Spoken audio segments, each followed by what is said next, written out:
StoicTang with another YouTube video. We need to talk about this. We need to talk about how you must use silence to your advantage. Now, what does silence to your advantage even mean? How do you use silence to rebuild? How do you use silence to your own advantage?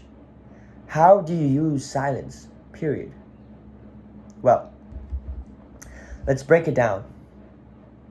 Silence can really change a person. Silence is what makes a person strong.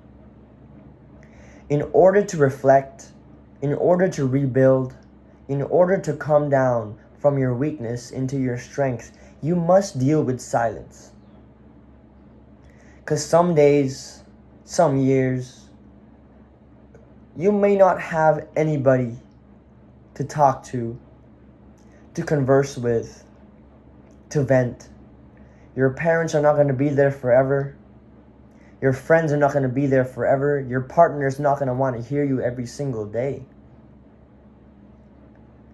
You must deal with silence like it is your best friend. Silence can teach you things that nobody else and nothing else can teach you.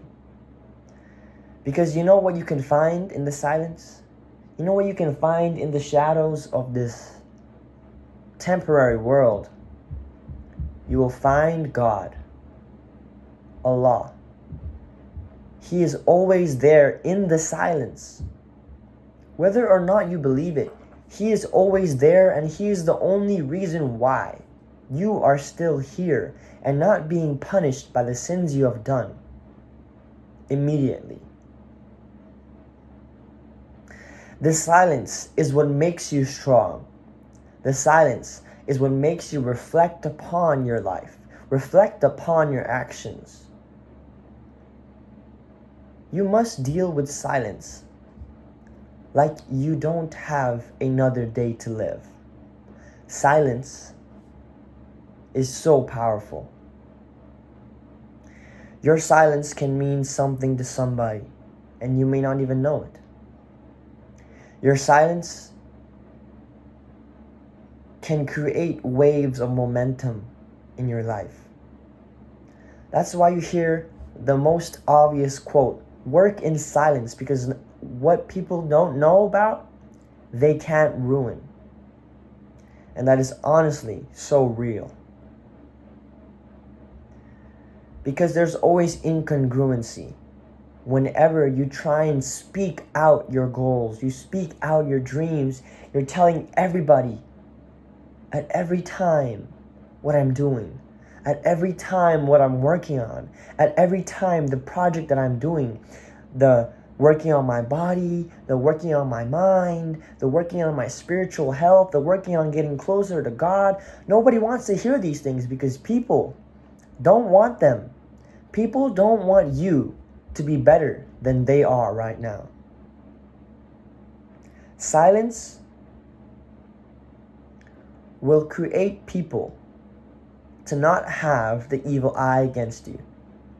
The evil eye is another powerful thing. Once you are in the scene of the evil eye, once you are in the scene of winning, once you are in that phase, in that stage of winning, people look down upon you. People wish the worst upon you.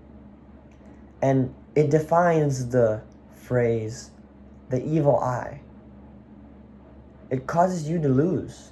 It causes you to lose exponentially. And then you eventually become stagnant.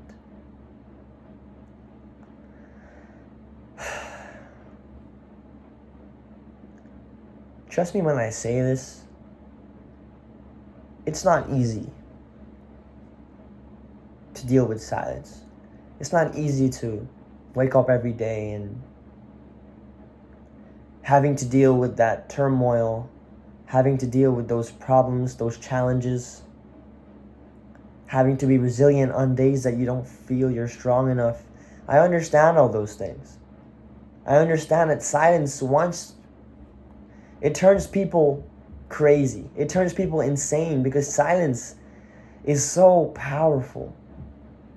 People don't want to deal with themselves. People don't want to be alone.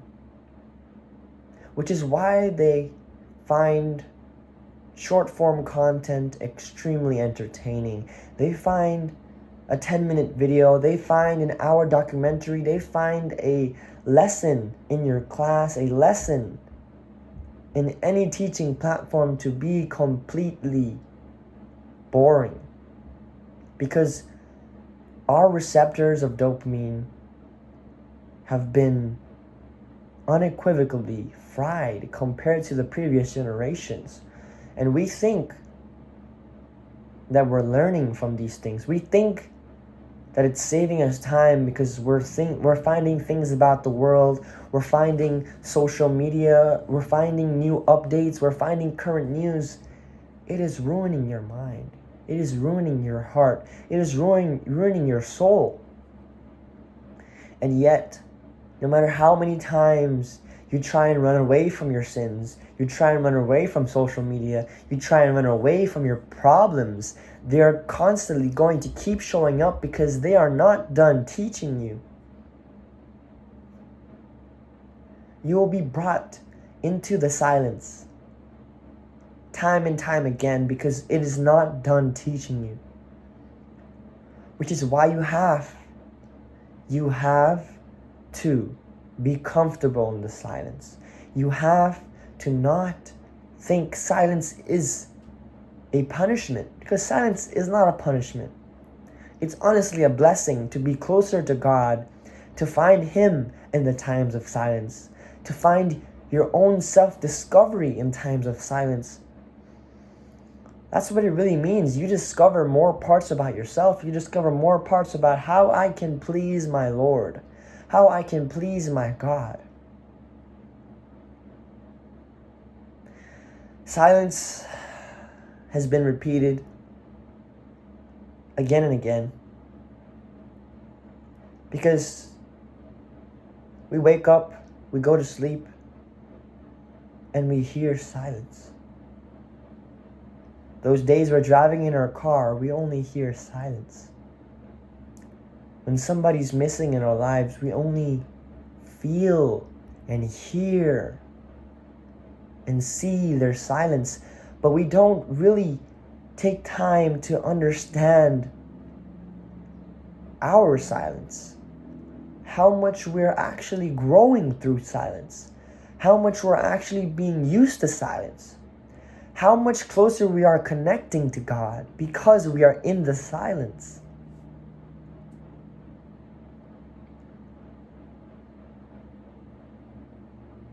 I have been thinking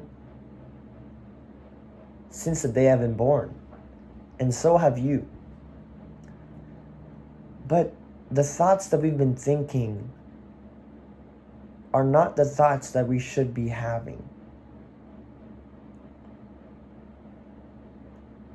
Repurposing our minds, repurposing our eyes, repurposing our media, what we consume, will not only help us, but will release the tension that we've been always seeking. You don't know what you're looking for when you're watching those videos on TikTok, on YouTube, on Instagram. Am I a hypocrite for posting?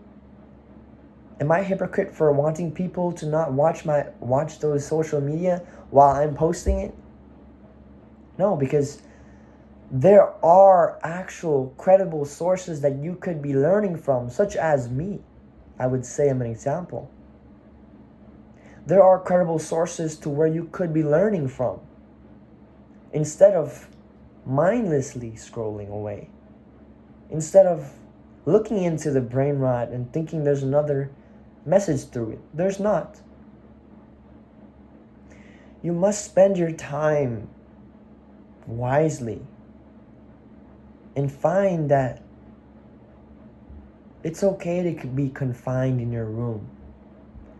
You don't need people. You don't need a social life. You don't need validation from any person. Just being by yourself, embracing the silence, is going to make you step out of your comfort zone. Because we depend upon people so much that we've lost our sense of self. We've lost the person that we are. We've lost our senses. We can't feel anymore. We can't taste anymore. We've really lost our senses. We can't see anymore without objectifying a person, a feeling. We can't feel anymore without thinking that we're not feeling the right thing, without thinking that we should be feeling something better. We're not tasting foods thinking that the food that we have in front of us is not the best. We're always constantly comparing what our senses are giving us. We smell a food and we still compare it to a childhood smell that we used to have. All of the things we are blessed to have been slowly becoming decentralized by us. We've been decentralizing. We can't feel without embrace. We can't see without imagination being horrible. We can't do these things that we're called to do because we're lazy. We get lazy because we think our lives are not going the way we want, and then we spiral and we become worse. All I want to say, and the only message you can get from this video that I'd like to conclude from my own self, is that self-discovery is so important, that our Creator is going to make us fail again and sin again in order for us to come back to Him, in order for us to come back to the silence, to find out who we are, to find out who we are with God. Am I preaching? Yes, I am. I think that's all I have today. And maybe it sparked a message for somebody out there. And I hope it correlated with you. I hope it may have touched your heart in some way. Thank you guys. And I'll see y'all soon.